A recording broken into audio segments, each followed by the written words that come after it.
Hey guys, welcome to That Game Show. I am your host, Chase Bunker, and joining me today is former editor-in-chief of GameSpot.com. He is the creative director of Supergiant Games, the creators of Bastion, and the Game of the Year nominee, Transistor. Ladies and gentlemen, I give you Greg Kasavin. Greg, how are you? Hello, I'm doing well. Thanks for having me on the show. Thanks for definitely coming on. First off, congratulations on your success with Transistors, getting Game of the Year Thank you. nominations all over the place. And what's even better is that you're an indie company that's going up against all these AAA titles. How does that feel that you've been able to achieve so much like critical acclaim and yet be such a small company? It's pretty wild, honestly. Like it's very surreal when that I don't know that it ever fully sinks in for me because it's I feel like I have like the script like including this moment. There's the stuff I say, but it never truly sinks in for us. But I mean, it's really a great feeling because myself and the two co-founders of the studio, we came from working at a big in a big studio environment. We all met at Electronic Arts, so and we went to go do this stuff in part because we saw that smaller games were like capable of these really creating these really kind of profound experiences. So it didn't matter how many people worked on the thing. So the fact that we've been able to do that for people is really is very reassuring, if nothing else. So Yeah. we'd certainly like to keep going. How did you come up with the idea of Transistor, the girl with no voice and a talking sword? That was I mean that particular aspect of the story. That was like one of the first ideas we had when we were thinking about what we were going to do for a next game. And we came back around to it for Transistor. Like Transistor was already in development, and that was one of those story ideas. I think it first came up when like Gen Z, our art director, and I were driving back from E3. I think it was the year. Yeah, it was like in 2011. So it was the year that Bastion came out, but shortly before Bastion had actually come out, we started talking about that as an idea.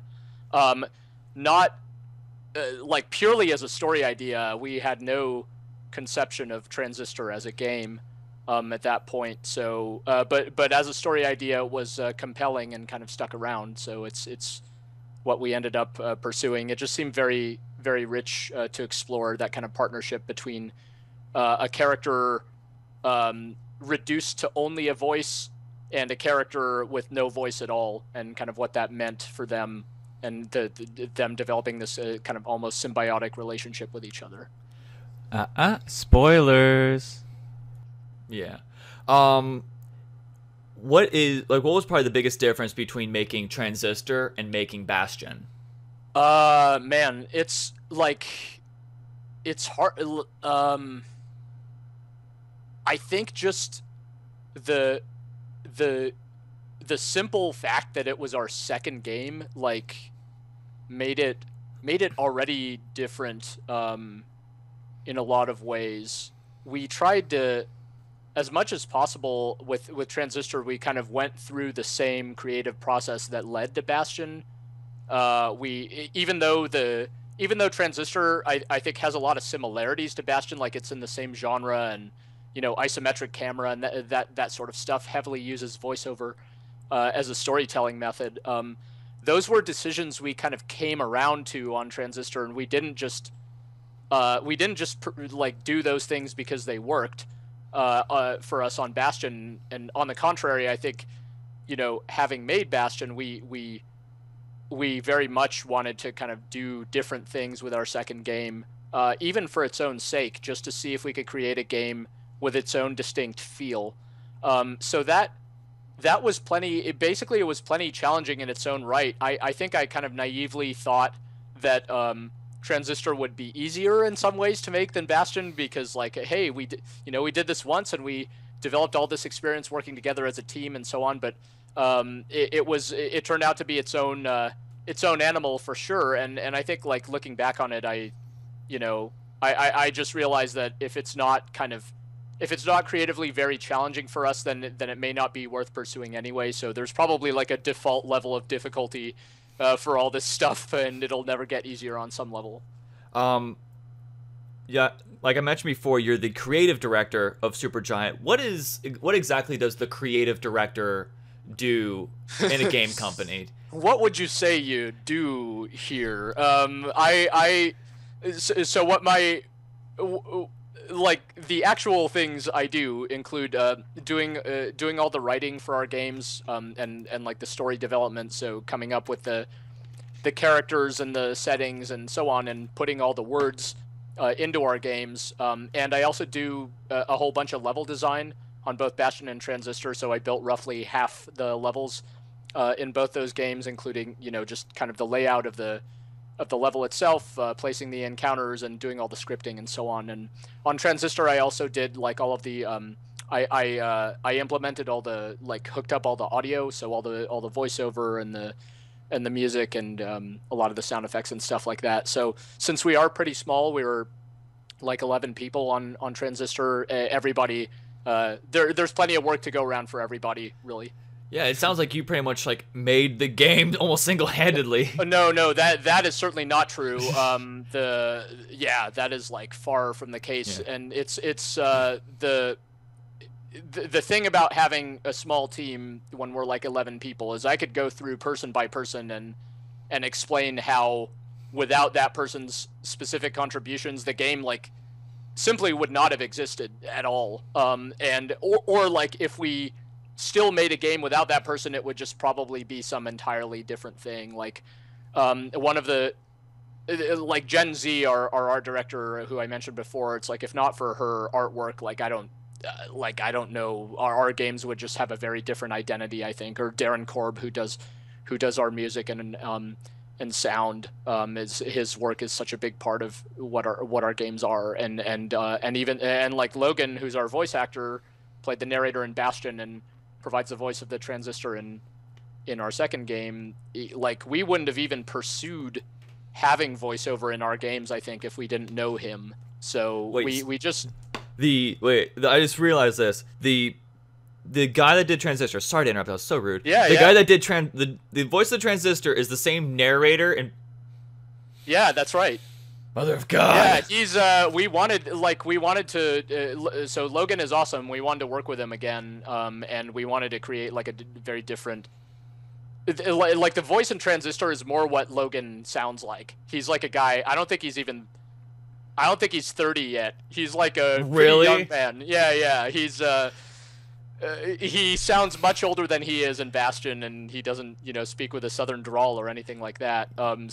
We wanted to create a character that was on the one hand, the character, the Transistor, is kind of freakish, right? Because it's a voice coming from a weird computer sword. Yeah. But he's meant to sound like a more just down to earth kind of regular kind of guy, in comparison to the Bastion narrator, who's much more, he's kind of pretty over the top sounding. Yeah, it's when I picture the narrator of Bastion, which if you haven't seen it, at least look up the trailer because you'll see what I'm talking about. He has this almost you got a Sam Elliott impersonator. It's the boy woke up and noticed the calamity was happening. Yeah. It's you pictured something like that, not the same guy who's also hey, how are you? Yeah, exactly. That's weird. My mind's blown now. You learn something cool. every day. I should have researched that. Way to go, research department. There's no one in funny. there. Some people hear it, and other people we were super sensitive to people just hearing him as the Bastion narrator, because it's such a different because the character itself is so different. It was fun to have a character where Logan could just kind of do his thing as an actor instead of kind of speaking in a monotone and doing the Sam Elliott thing quite as much. I think we get a pretty emotional performance out of him in Bastion as well, but it's a very different kind of delivery. Another guy that you mentioned, Darren Korb, the music in both games are just phenomenal, and so I just want to at least give him some credit. They are. I don't buy soundtracks to games often, and I bought the Bastion soundtrack after I beat it. And it's this is so good.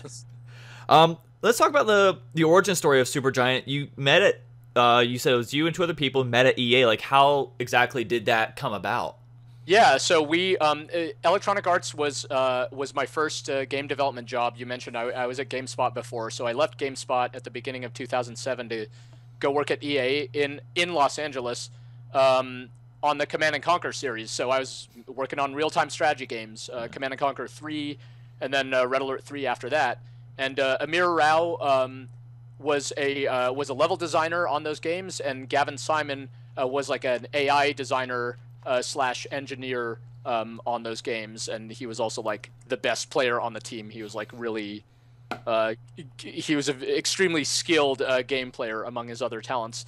But anyway, like I was there for more than 2.5 years or so, and these guys became close friends. In addition to good colleagues, like we just been through a lot working on that stuff together. And as we were between projects, we're playing the stuff like Braid and Castle Crashers and Plants vs Zombies, and we're working on a team that ranged between like 60 and 100 people, and we're seeing these games made by a handful of people that were like really just had a pretty profound effect on us, I think, and were just really well conceived in every respect, and I think that's when we started wondering, what would it be like if we were to try to do something like this.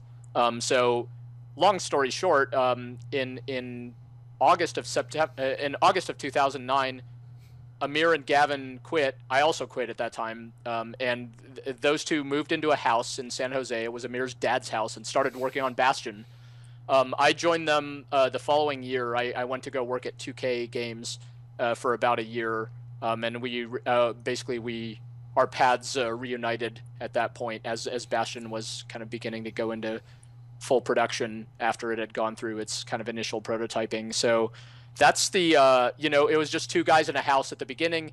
It grew to 7 during Bastion's development, and then we're a little bit bigger now for our second game. But being small is like really key to our entire process. It's just kind of keeping the communication overhead very low, so we could just all get together and make decisions together and just go make stuff happen and make games the way we that feels right to us. That's so. I didn't know that. Like it originally started as 2, and now it's seen like a small company, especially when you have just 2 people starting on a game, especially a game that you love so much, like just grow, and it's like origin story, it's awesome, and then you see now it's like it's growing, it's like it's cool. Thanks. What are the biggest pros and cons of being an indie developer? Definitely kind of the biggest pro is the part where, in theory at least, you're making exactly the game that you would want to make. Now, there's like many aspects of harsh reality that can still make that extremely difficult. But the part where like the creative decisions on the project are entirely up to you is very gratifying. There isn't the same concern of having to get buy-in from an entire organization, of having to like sell the game to a publisher and pitch it to people and all this. I mean, some of that stuff comes into play later on. Like in the end, you're gonna present the game publicly at some point, and then people are still gonna judge you. But at the very least, you can like develop it in the way that you want, and kind of chase both your intuition and kind of the best of your ability, and make the kind of game that they probably wouldn't let you make at a big studio, even if you did have a bunch of clout over there. The hard stuff kind of goes, the cons kind of go hand in hand with that, which is when you're very small, you do have to do everything yourself. That can feel very liberating, but it can also be, it also like it constantly threatens to be distracting to the like actual game development part. You gotta pay the bills and keep the lights on and all that kind of stuff. You take the garbage out. It's like things that are very mundane but have to get done. Like no one's gonna do those things for you.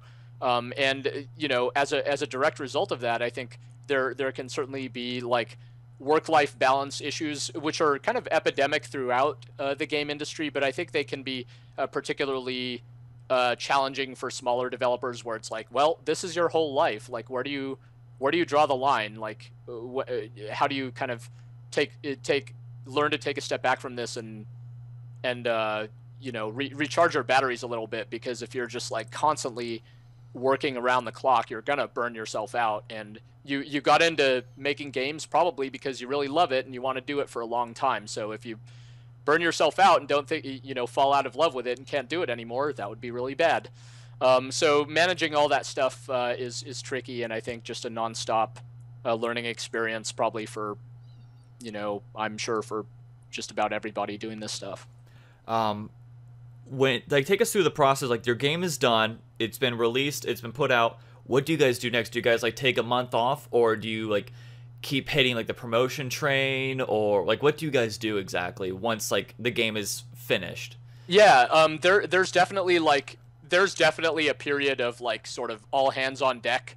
Monitor the launch, and like when Transistor came out, particularly on PC, on Steam in our case, it's very easy to, relatively easy at least, to like update the game. If some guy with some random graphics card issue because he's got like because the stars, the moon was in its half phase and his NVIDIA graphics card from 2007, blah, blah, blah, some random combination of events led the game to not work on his machine. But like now now you could see the DX diag or whatever. You could like fix that problem for him, which feels really gratifying because we just want to make sure that everybody who gets the game is able to play it.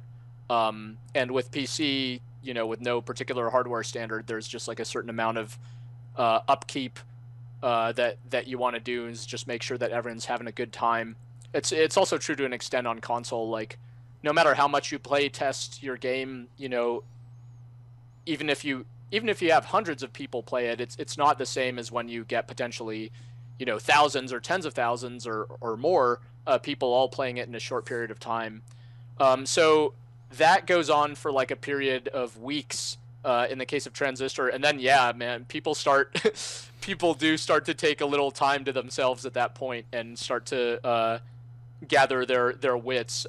It's a really weird, for me, it's actually like the hardest part of all this stuff is like when you go from working on the game to not working on the game anymore.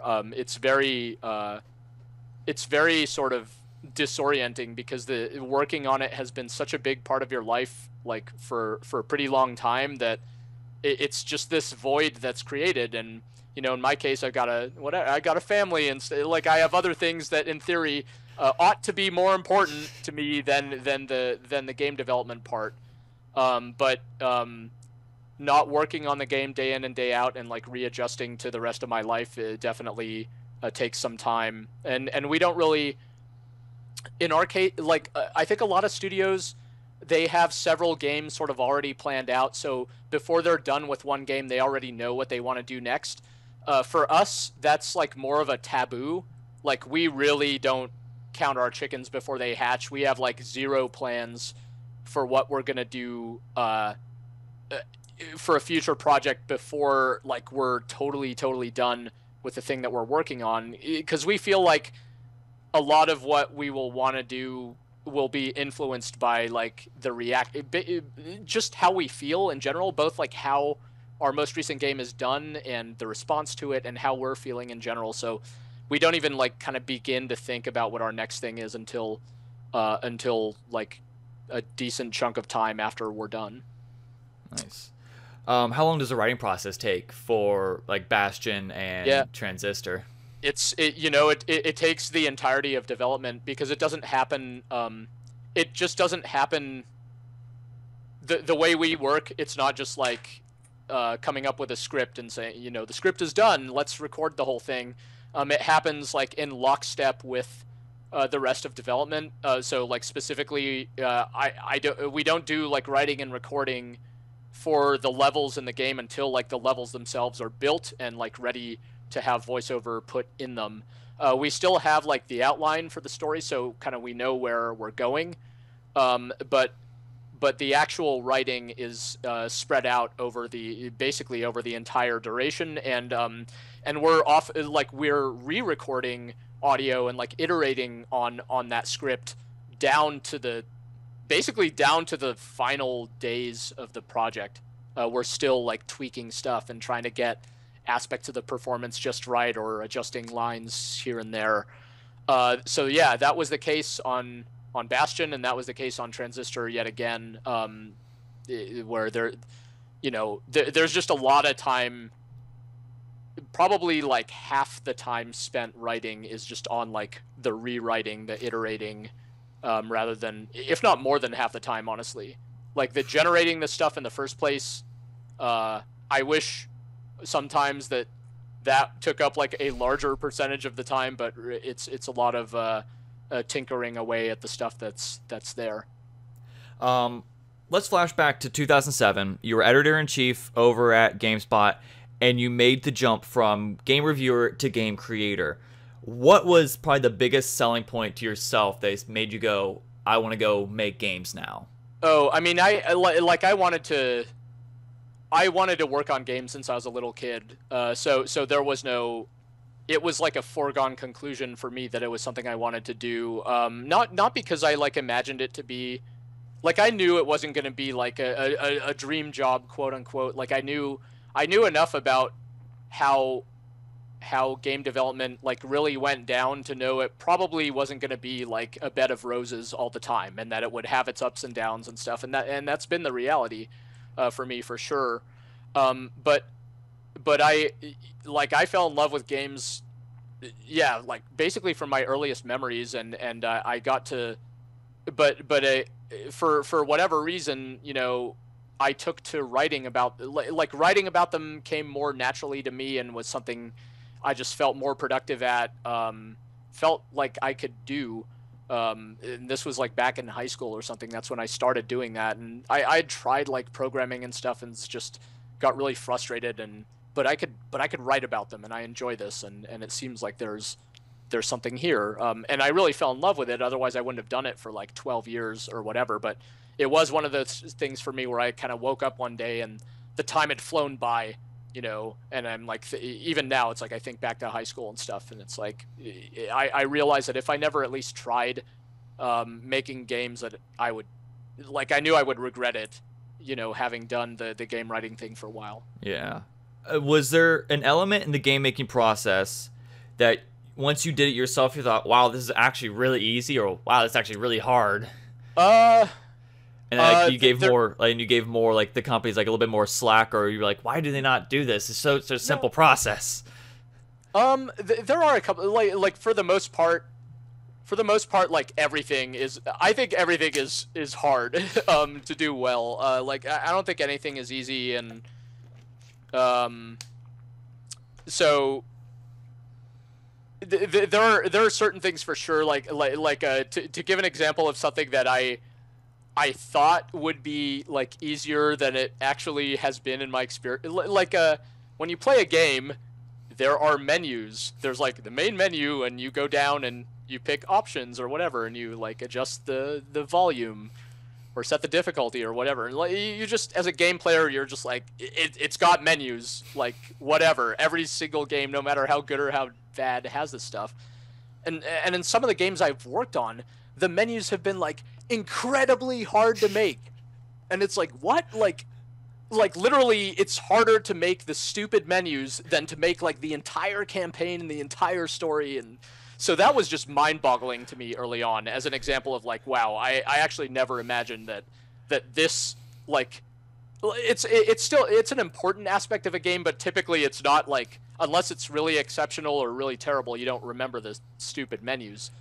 But that's like a random thing. And as for things that I'm more surprised, like as for things I think are at least somewhat easy or like sort of high value, I think that there are always like little things that games can do to like provide more context and just to like add bits of personality to the experience. And going back to menus, it's a good example. Like you can theme a menu in a way that's peculiar to your game, and not use the same generic terminology found in every other game, but do something that feels a little more specific to what you're doing. And I think games that go to that level of effort, and whether they attempt to do it with humor or just using words that are specific to the kind of experience they're creating, I think basically like putting a little effort into the writing can go a really long way. I think the standard for the quality of writing in games is like not that high. So like if you just like try, if you like put in some amount of focus into making the writing aspect of it and making like the tone and atmosphere of your game something worthwhile, I think you can do a decent job as opposed to it not being a point of focus at all, in which case I think it's like a missed opportunity for just about any game, like no matter whether you're making a puzzle game or whatever. The games that like don't traditionally benefit from writing and atmosphere, I think they still can benefit if that work gets done. I still can't believe the menus. Like, menu's the hardest thing. And I just read a review the other day. It was like, the menus are awful. I'm like, how can menus really be awful? Yeah, man, they're surprisingly, I don't know. I'm sure it's not true for everybody, and there's like middleware that's designed just to make menus easier for you and stuff. But it's basically menus and interface. Interface is really tricky too. Just like getting the player to like notice the stuff that you want the player to notice is like is really a tough and interesting challenge that I think is like at the heart of game development. Really, it's just like getting people to pay attention to the stuff that matters, as opposed to like, looking at random parts of the screen wondering where their health is or something like that. I think it's kind of funny. Like, I just thought of it, and like when you start up Transistor, it says Transistor, press any key, then boom, game. So I see as you got your way around that. Well played, Kasavin. Well played. Yeah, indeed. What was probably the biggest difference working for like a companies like EA and 2K, and then working with the indie company that is Supergiant? I think I've kind of I think I've alluded to some of that already. It's really just like the team size is really leads to all the biggest differences, but both positive and negative. And it really like I think it really depends on an individual's disposition as to like which of those environments they would prefer. It's not like, having worked in both those kinds of environments, like I don't think one is like inherently better than the other or anything like that. It's just like for someone who's like more introverted or something and like has trouble, meeting tons of new people, it can be really great it could be very comforting to only work with your friends or whatever, people you like really know and trust, and you know where they stand on everything. That can be really positive. And on the other hand, when you're very small, you don't have like the vast amount of resources that you could bring to bear like you can at a big company. Of course, at big companies, I think the struggle they often have is that even though they have these they're like a battleship, they have these massive resources at their disposal, but they can be slow to move. And so it can, for an individual trying to like make something happen at a big organization, it can be tough sort of politically to get everybody on board and to like kind of get a decision approved, when it comes to like, not just like making a particular game, but even just making it, pursuing a feature of a game or something like that. Micro decisions can be difficult. So I think that like the way that communication unfolds, that's the biggest difference between a big environment and a small one. And then also it's just like, at its best, working on a small team, you feel like your personal contributions really matter. It's like I said, toward the beginning of the conversation, like our games just would not exist if any of the people who worked on them like weren't there. Whereas at a big company, if you're animator number 27, someone can, they could get another animator if you get hit by a bus, at least in some cases. We've been talking a lot about games, so I'll ask you probably the all-important question. Yeah. What games are you currently playing? I've been playing a lot of Hearthstone.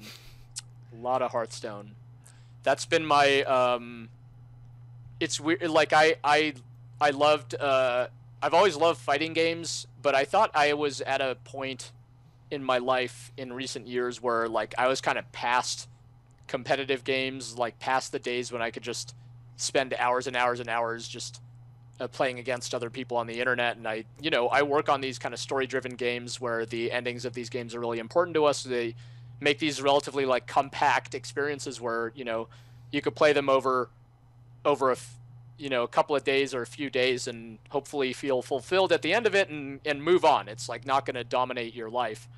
And yet the games I played the most in recent years are like Dota 2 and now Hearthstone. Maybe it's because they're so different than the kind of games I've been working on, but I play a lot of stuff overall. Like I just started this week, I started playing that game Ori and the Blind Forest, which is just it's amazing looking. It's amazing overall. Just a real class act of a game. There's Hotline Miami 2, which I haven't started yet, but really mean to try. So I just kind of like. I think that's back to my old GameSpot days. I just kind of like to keep up with everything that's out there and play it at least a little bit. It's both because I love it and it's important to me to just keep up with what stuff is kind of where things are going, what kind of stuff are people working on. What kind of deck do you use in Hearthstone? Oh man, I like I bounce around. I think like lately I have a weird the deck I've stuck with the longest is like a weird like Paladin Secrets deck, because like no one expects the Paladin Secrets because they're perceived as sucking. I've never played against one Paladin Secret deck, so it blows my mind already. He's got the one rejuvenation, which like revives a unit with 1 hit point, and again it's considered bad, but when you play it with like Sludge Belcher or with Tyrion, where it like respawns a taunt, then like spawns another thing, it leads to like instant concedes on the opponent's side. But I'm a free to play player in Hearthstone. I bought Naxxramas, but other than that, I haven't spent a red cent on it, and I've been playing it since almost a full year. Like basically, it was the game I started playing after Transistor came out in May of last year. But I just love the doing the quests and going on the ladder, playing arena from time to time, and opening new packs and stuff like that. So that game really has its hooks in me, and I think is quite brilliant. Yeah, I know how you feel, because I don't know what it is, but like just like opening up a booster pack, and I'm addicted to card games, and I think that's I played the WoW card game for so long, and first off, I'm so glad you didn't say Priest deck, because I would have been pissed and be like, well, there goes that respect level. What's wrong with Priest?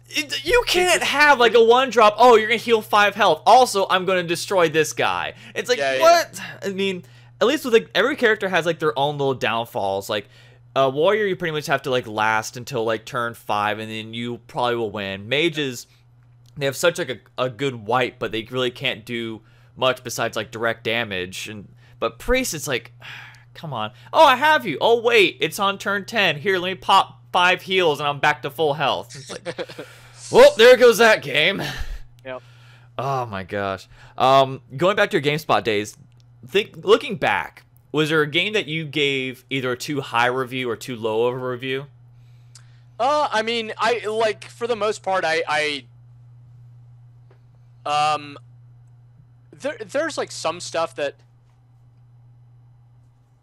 I think about, like not really in my opinion. Like I felt it was super important to me to kind of justify where I stood with a game. There are certain games that there's like a handful of games that I gave like high marks to that occasionally, when anyone still remembers my past work, they're the ones that'll come up that are like, oh, that didn't turn out to be quite, it didn't stand the test of time quite like it felt like it would at the time.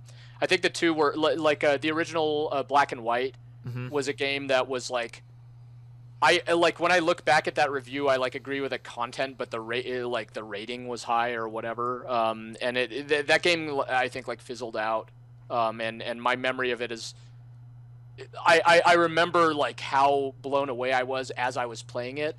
But it was one of those games where when you sort of expend it, when you kind of depleted the content in that game, when you like saw all that there was to see in it, you kind of hit a wall with it and didn't want to keep playing in the way that you get with like some classic games. So that was one. And then on the other hand, there are like a lot of there's a game called Killer 7, which I actually gave it's like a positive review. I love Killer 7. Sorry. I love Killer 7 also. I gave it like whatever. It was on GameCube and PlayStation 2. Yeah. I gave the GameCube version got a higher score. It was like a low, GameSpot had its rating system, still does. I gave it it was like a 8.3, I think. Yeah, it was something. It was like either I thought it was actually a high 8, but like either it was a positive review, I believe. Yeah, it was a total positive review, but like the score isn't like astronomical. But for me, like Killer 7 is a game that really stuck with me. There are other games that I gave like comparable ratings to that I'm sure I've forgotten. And again, it's not that Killer 7 like. So you've played Killer 7. That's a game that you can't really wholeheartedly recommend to everyone. It's a weird game. It is. It's like it's got weird.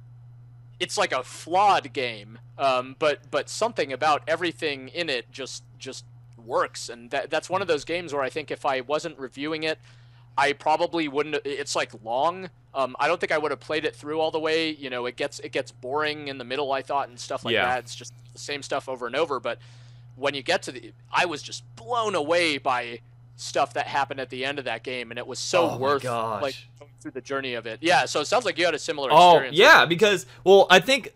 I like you. I agree with you in the fact that, like, the beginning you're like, okay, this is a very interesting game. It's very different because around that time, everything was a shooter. Like, everything was, like, I think at that time you had, like, Area 51, Project Snowblind. You had, like, all these shooters come out. Mind you, they were good, but it was still, like, it was still shooters. At least with this one, it was a rail shooter, but, like, it was a very different artistic look to it. But then, like I said, the middle, or like you said, the middle was very boring. But then, like, as soon as you fought the Power Rangers, it kind of got a lot interesting. And then you have the ending, and you're just like, what? And then your head explodes. And also, it's a good simulator of what it's like to be on LSD, probably. Yeah, I actually, I felt very much that way too about it. Like, this is like, it's a game about. Yeah, it's a game about a person with like 7 split personalities or whatever. Yeah. It's like, well, I guess this is actually what it's like to be insane. Like, exactly. This game is a simulation of like losing your mind. And that was just really profound. And actually, speaking of, like, it's amazing that game like happened at all. Really, like, today you could imagine some independent developer, some small team chasing after an idea like that. But the fact that game was like on store shelves, published by Capcom. Yeah. It's amazing to me that it happened. And it's really one of a kind. So that's one that, for all the random stuff I reviewed, really kind of, I keep coming back to it in my head. Yeah. I put that down as like my number 2, number 3 of like greatest all-time games, just because like the impact it had just playing it. It was just so good. Oh man. I want to play it again, but I don't feel like going through like an acid trip again. Yeah. I want to ask you this. We've been talking about this a lot recently on the gaming podcast, ThatGameShow. Shameless plug. And we were talking about The Order 1886 just came out, and it's getting negative reviews just because of the fact that it's 5 hours long. Now, for you as a game, for you not only as a game developer, but you've also reviewed games, and you've also, you play games. $60. Like, would you? I guess the proper question is game value versus game longevity. If you're paying $60, do you don't want that 5-hour game, or do you want like a little bit more, or it all depends on how the game comes out, I guess I should say. Yeah. So this was like a to me, this is an age-old debate. Yeah. And one I had many times at GameSpot. I like, it makes me frustrated because people get really nasty about this debate in a weird way. Like, whatever. People get nasty on the internet for at the drop of a hat, like, for no reason. Yeah. And this is one of the topics. And it's like, when someone complains that a game is too short, like, what's wrong with them complaining? Like, it's fine for them to be upset about that. It's fine for them to say, this does not meet my standard of longevity. Like, because my what's $60 to me may not be $60 to you. Like $60 to you may be something that you can afford once or twice a year. Whereas for me, it may be like a meaningless amount of money. I put more than that in my car, twice a week or whatever. Yeah. So, for the person who does expect from their games, for the person who buys games infrequently, for whom it's like a really big investment, it's fine. They should be. It's fine for them to like go get games that will give them a ton of lasting value. But yes, it's true. It is also true that like value, does not straight up equal hours of playtime. There's like plenty of, massively multiplayer games that are terrible games, but you could play them for 1,000 hours. It's like 1,000 hours of terrible gameplay is not superior to like 2 hours of, exquisite gameplay. So you get these games like Journey or something in recent years where it's, it's not a ton of hours, but it's like a sublime experience or whatever for a lot of people. So like people should do their research and form their own conclusions and decide what matters to them. For me, as I mentioned, I'm like, I got a family and stuff. I value games that are shorter, that kind of have a potent, have some potency and kind of get out of the way. Like let me experience what's cool about it and then get out of my way so I can move on to the next one. At the same time, there's something like Hearthstone, unless your game's going to be better than Hearthstone, I'm just not even going to play it. Like I'm not, or whatever, I'll try it, but it's like, I don't want to, we can't all play games that are like hundreds of hours long. Yeah. So I think the decision making around that is complicated, and I think the truth is always a little murky. Like I haven't played, I should say I haven't played the Order yet. I did read a lot of the reviews and stuff. Like I don't think it's as cut and dried as like, oh, because it's 5 hours, which it isn't even. It sounds like it is a range. Yeah. It's like not as simple as that's why people do or don't like it, because people like plenty of games that are very short. But yeah, it's an ongoing.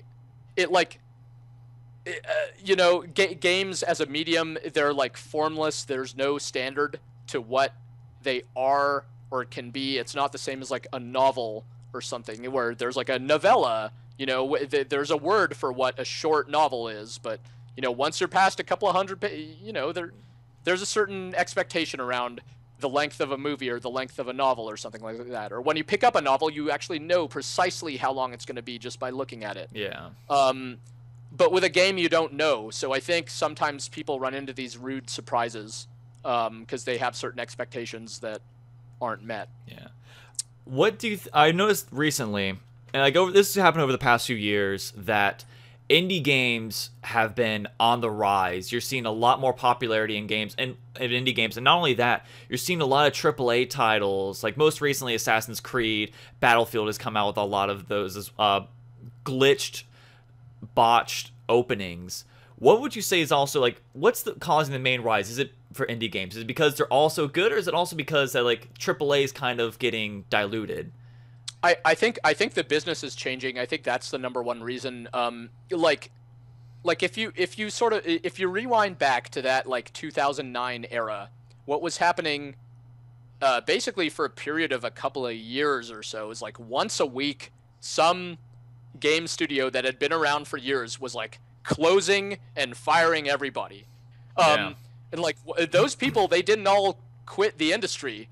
What a lot of them did was form independent studios, because as games were becoming too expensive to manufacture in the AAA fashion, because like, and it just turned into a math problem at the big studios. They're like, okay, we need like 100 people working for like 2 years to make a thing that we then put in Walmart or whatever, and then like 100,000 people bought it. That was really that was the opposite of profitable. In fact, we're going to totally go out of business if we do this again. So let's start by getting rid of that entire team or whatever. Yeah. And it's brutal, but that's basically what was happening for a long time. Because like I said, the business was changing. AAA games were getting more expensive to make. And meanwhile, digital distribution was taking off. You had Xbox Live Arcade, you had Steam, you had the PlayStation Network, and you had free tools happening. You had Unity, all this kind of stuff. You had things like Skype, like what we're using right now. Basically, these tools were happening that like enabled game development. It made game development more accessible, and it made it so that you didn't need a publisher in the same way that you used to in the past. Like, you need Electronic Arts for their like vast infrastructure that they could print millions of copies of a disc and put it in Walmart all around the country. But if you're just releasing your game online, like you don't need that service. You could just put it online yourself. In the case of something like Steam or iOS with the iPhone. So I think as people like lost their jobs, or in the case of something like Supergiant, we just did it more voluntarily. It just became compelling to go and try it in a smaller environment. And yes, it meant that you weren't going to make the next Assassin's Creed, but maybe that's not what you wanted to make anyway. Like, maybe you were fine with that because you had worked on games like that already, and you wanted to try making something that was kind of weirder, that didn't have to appeal to quite so many people. Yeah. Do you have a dream project that you want to work on, or did you already work on that with like another? With Bastion? Yeah. No. No. I don't really think of it in those terms. Like, there's I always have like a stockpile of ideas that I don't assume I will ever be able to pursue, and most of those ideas they're like a flash in the pan. Like, a few years later, I don't know that I'd be interested in them, but I like to jot them down just in case. Yeah, I think so.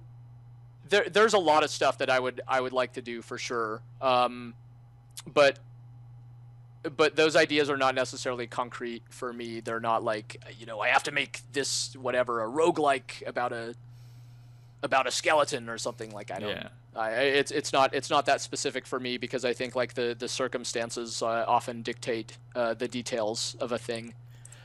Yeah, but I hope to be able to keep making stuff one way or another for a long time. Yeah, me too. Especially the way Bastion and Transistor are. I don't want you guys to stop making games. Like, I'm looking forward to the next one as well. Greg, I can't thank you enough for being on this show. As always, I finish every interview with the same 9 questions that I ask all my guests, and we'll start it off with, what's your default ringtone? It's just the default. Like, I love my defaults. I don't change that stuff out. It's whatever I dropped my iPhone 5 in a toilet recently. It was a clean toilet. That's good. But yeah, I got an iPhone 6 now, so it's whatever this thing comes pre-installed with. I'll probably never change it. Yeah, it's okay. I fell into a river with my iPhone, so now it won't play sound. It still works somehow, yeah. But it barely plays sound sometimes. What's your most played song on your iPod? I don't have one yet. I listen to, like, when I go running, I listen to a lot of I listen to like random dance music and stuff like that. I don't know that I have a single I don't know. This is getting real personal, man. Yeah, I know. The hard-hitting questions. Yeah. It's funny. I don't know what my most played song is. I'm sorry. It's all right. I listen to a bunch of random stuff that's like, you'd be staring too deep into my soul if I revealed it all. What's your guilty pleasure band? My guilty pleasure band. It's probably the same thing. Like I listen to. It's like Cascade or something. Like, I listen to like a lot of like dance music that like probably people half my age who are like way cooler than me would listen to, and that I have no real business listening to. Yeah, it's kind of, and it is sort of a guilty pleasure. Like, I wouldn't freely admit to the amount of like random Euro dance music or whatever that I listen to. But I do listen to it and enjoy it. So there. Do you have at least a favorite song that you just like to belt out, no matter like how off key you sound? You just want to sing the song loud. I sing. I don't know. I'm like in between stuff right now. Like I listened to like during Bastion's development, and for several years before, I was all about the National, and loved a lot of their songs. And yeah,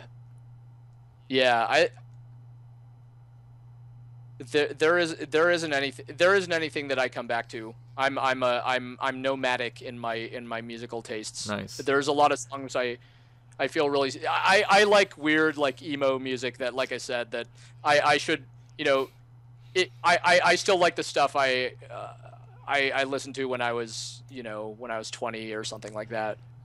So it's yeah, the stuff I listened to in college is still like my favorite. There's nothing wrong with that. I mean, no, there's not. It's just like I feel it feels it does feel like guilty pleasure now, of like, I feel immature now. It's like I listen to a lot of Joy Divisions, like, yeah, man, whatever. It's one of my favorite bands. Yeah. Still is. I still have Livin' La Vida Loca on my iPod, so it doesn't matter. And I know my friends are so going to make fun of me for that one later. If you can eat one meal for a week without any health implications, what would it be? Oh, God. Hard hitting. Yeah, it's tough. I think, man, if I could like guilt-free with no health implications, I don't know, maybe like steak or something. Steak is like really good, and I don't eat it really. I except when I'm like in a social situation where I feel like pressured to, which happens like once a year maybe or something. Steak is really good. It's too bad. It's too bad for cows that they taste good. I know. Really. Them and pigs, it's like they make bacon. Yeah. It's like, yeah, no, bacon. It's like, sorry, man. It's not fair that they made you taste so good. I know. You should at least like you should eat steak more often. It's like it's American. It's like steak. Yeah. Favorite superhero? Oh man, these are really hard. I know. When my favorite when I was a kid, and I guess this hasn't changed, is I was a big Nightcrawler fan. He was kind of an odd random choice on the X-Men, but I really like Nightcrawler. Yeah, he's awesome. I don't know why in particular. He's like German and he can just freaking telefrag you or whatever. He's just teleport you until you're knocked out. He was like a misunderstood kind of freak or whatever. People didn't want to accept him at first because he looked so strange, but he had a cool personality. He's a smart guy. Yeah, I don't know that he's like still. I really liked Iron Man also. I feel, you know, in true like hipster fashion, now that Iron Man is so like widely known, you know, for all his movies, it's like, oh, it's Iron Man. Like I don't feel as strongly now. But when back to my fighting game connection, when a game called Marvel Superheroes came out that Capcom made, Iron Man was one of the playable characters, and I'm like, oh man, this is the coolest thing ever. This is like such an awesome rendition of Iron Man. And Iron Man is like he's got a great kind of backstory also. Yeah. To help settle an internet debate, or to help settle a debate, is Megaman a superhero? No. He's a robot. Just because he has man. I don't think. I think like if he didn't have man in the name, I've never thought of him as a superhero. I'll say that. I mean, he can climb up walls. He can absorb people's abilities. He can dash. Saves the world. Sure. I guess I just don't think. I think for me it may be that he's a Japanese character. Like I don't think of like superheroes as a concept feels like very American to me.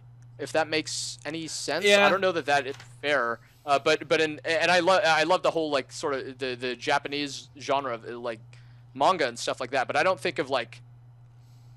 You know, I don't think of like the whatever, like the Night Sabers from Bubblegum Crisis or something like that. Like I don't think of them as like superheroes, even though they're basically a superhero team, or like whatever more contemporary. It's like, are the guys from, you know, Attack on Titan, are they superheroes? No, they're just dudes who can kind of fly around and Stab giants in the neck. A little I disappointed. think it's what's you say yes? Yes, my roommate asked me one day, "Who's your favorite superhero?" And I just go, Megaman.